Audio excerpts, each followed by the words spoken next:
আসসালামু আলাইকুম দর্শক, welcome to jasmine kitchen recipe চ্যানেলে। আজ আমি বানাবো দারুণ স্বাদের গাজরের হালুয়া। খুব সহজ পদ্ধতিতে মাত্র অল্প কিছু সময়ের মধ্যেই হালুয়াটি বানাবো। আশা করছি রেসিপিটি আপনাদের ভালো লাগবে। ভিডিওটি শুরু থেকে শেষ পর্যন্ত দেখার অনুরোধ রইল। ভিডিওটি ভালো লাগলে চ্যানেলটিকে সাবস্ক্রাইব করে দেবেন, যাতে আরও নতুন নতুন রেসিপি নিয়ে আপনাদের মাঝে আসতে পারি। তো চলুন দেখে নেওয়া যাক এই গাজরের হালুয়া রেসিপিটি আমি কীরকম পদ্ধতিতে বানিয়েছি। গাজরের হালুয়া বানানোর জন্য 4টে গাজর নিয়েছি। গাজরগুলোকে ছিলে ভালো করে ধুয়ে নিয়েছি।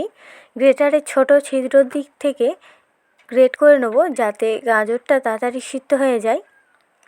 সবগুলো গ্রেট করা হয়ে গেছে। এবার কড়াইতে দিয়ে দিচ্ছি ঘি। আপনারা চাইলে এটা বাটার দিয়েও বানাতে পারেন। কাজু বাদাম আর কিশমিশটা হালকা করে ভেজে নেব। আপনারা চাইলে এখানে অন্য ড্রাই ফ্রুটসও অ্যাড করতে পারেন। আমি কাজু আর কিশমিশটা দিয়েছি।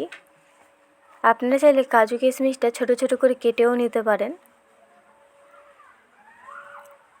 হালকা করে লাল করে ভেজে নিয়ে তুলে নিচ্ছি, নিয়ে সাইডে রেখে দেবো। এবারে এই একই কড়াতে দিয়ে দেবো 1 চামচ ঘি।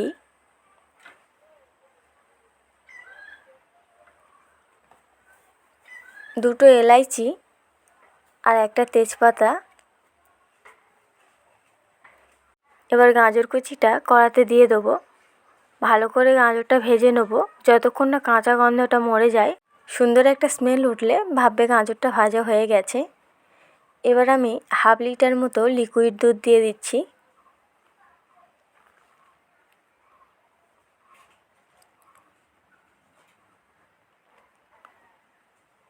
এবার ভালো করে নেড়ে চেড়ে নেব।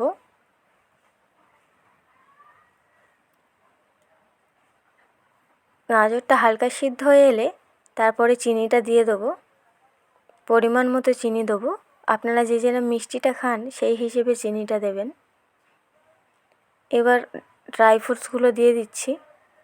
গুঁড়ো দুধ দিয়ে দিচ্ছি 2 চামচ। দিয়ে আবারও ভালো করে নেড়ে চেড়ে নেব। নিয়ে 1 চামচ কনডেন্স মিল্ক দিচ্ছি। এটা চাইলে আপনারা নাও দিতে পারেন। এবার গাজরটা নেড়ে চেড়ে হালকা শুকিয়ে নেব।